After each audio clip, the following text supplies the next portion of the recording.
नमस्कार, स्वागत है आपका एफएम न्यूज देख रहे हैं आप और मैं हूं आपके साथ लता। बुलेटिन की शुरुआत करेंगे इस वक्त की अहम खबर के साथ, जहां महाराष्ट्र में चल रही सियासी गहमागहमी के बीच शिवसेना ने कल दोपहर 1 बजे राष्ट्रीय कार्यकारिणी की बैठक बुलाई है। वहीं अभी मातोश्री में मौजूदा राजनीतिक संकट से उबरने के लिए उद्धव ठाकरे और शरद पवार के बीच लगातार मंथन का दौर चल रहा है।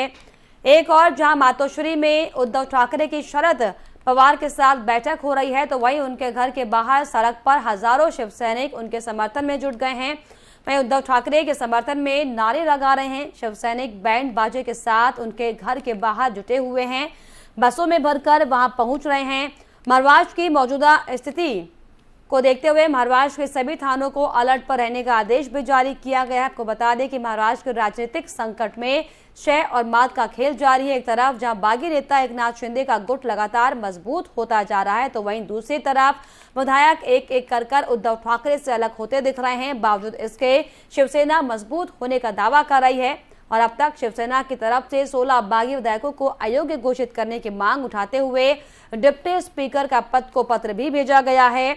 साथ ही दूसरी तरफ शिंदे खुद को विधायक दल का नेता बता रहे हैं। इसी कड़ी में शिवसेना विधायकों की मीटिंग में पार्टी के सिर्फ 13 एमएलए पहुंचे थे, जबकि महाराष्ट्र में उनके 55 विधायक हैं। यानी कि साफ हो चला है कि बाकी 42 विधायक शिंदे गुट के साथ खड़े हैं।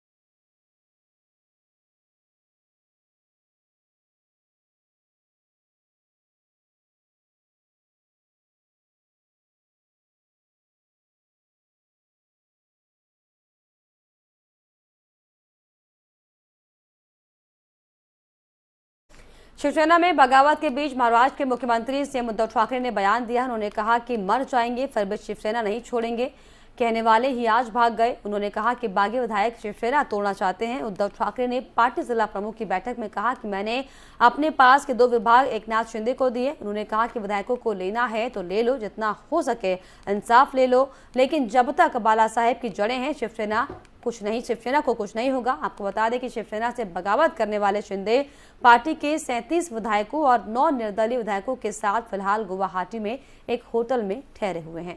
या सत्तेमध्ये आलो, ही जिद्द तुमच्यात असेल तर सोबत राहा, नाहीतर मी तुम्हालाही सांगतोय की तुम्हालाही तुमचं भवितव्य उज्ज्वल वाटत असेल, जरूर तिकडे जा, जरूर जा. कारण प्रत्येकाला प्रत्येकाच्या भवितव्याचा विचार करण्याचा अधिकार आहे, निर्णय घेण्याचा अधिकार आहे. मी कोणाच्याही भवितव्याच्या आड येऊ इच्छित नाही, कारण मुळामध्ये शिवसेनेची स्थापनाच मराठी माणसांच्या आणि हिंदूंच्या उज्ज्वल भवितव्यासाठी झाली. त्याच्यामुळे मी जर काही चालवायला नालायक असेल तर तुम्ही आत्ता सांगा, मी आत्ताच्या आत्ता हे पद सोडायला तयार आहे, पद सोडायला तयार आहे.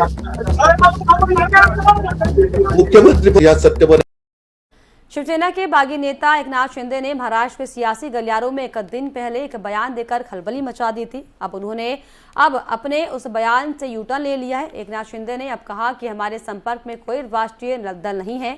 शिंदे का ये बयान ऐसे वक्त में आया है जब उन्होंने एक दिन पहले ही ये दावा किया था कि एक शक्तिशाली राष्ट्रीय पार्टी का समर्थन उनके विधायक समूह के साथ है।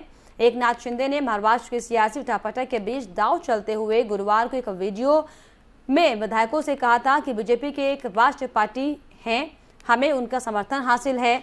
शिंदे ने कहा कि उन्होंने मुझे बताया कि जो निर्णय लिया है वो ऐतिहासिक है और जब जरूरत होगी वे मौजूद रहेंगे। सियासी गलियारों में कयासों का दौर गर्म है और कहा जा रहा था कि शिंदे बीजेपी के साथ मिलकर सरकार बनाने का दावा पेश कर सकते हैं। हालांकि शिंदे ने अपने बयान में किसी भी दल का नाम न लेते हुए एक राष्ट्रीय पार्टी शब्द का इस्तेमाल किया था।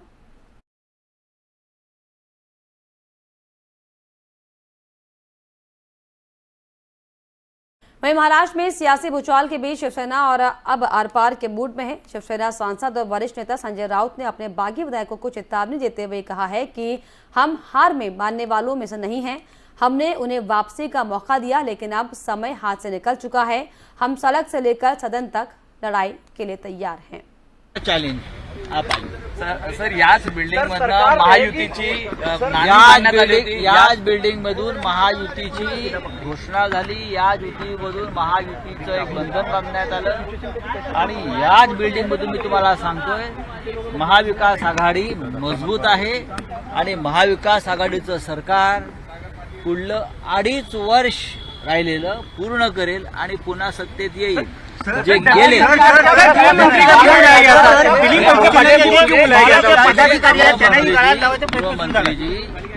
गृहमंत्री जी राष्ट्रवादी के प्रमुख नेता है, अनुभवी नेता है. गृहमंत्री जी कभी विधानसभा के स्पीकर भी रहे हैं. वो कानून नियम अच्छे तरीके से जानते हैं, हमसे भी अच्छे तरीके से जानते हैं. उनमें और अनिल देसाई जी में पूरी बातचीत लीगल बैटल के बारे में हो रही थी और मुझे लगता है जो हमको करना है वो हमने कर लिया है. पवार साहब से क्या चर्चा हुई? पवार साहब हमारे महाविकास आघाड़ी के नहीं तो देश के राजनीति के सबसे बड़े नेता हैं. मैं तो उनको भीष्म पितामह कहता हूँ. और पवार साहब और मुख्यमंत्री जी का निरंतर डायलॉग चल रहा है. हम सब एक दूसरे के संपर्क में हैं. चाहे कांग्रेस के नेता हो, एनसीपी के बड़े नेता हो, शिवसेना के नेता हो, हम सब. और यहाँ पर रुक रहे एक छोटे से ब्रेक के लिए.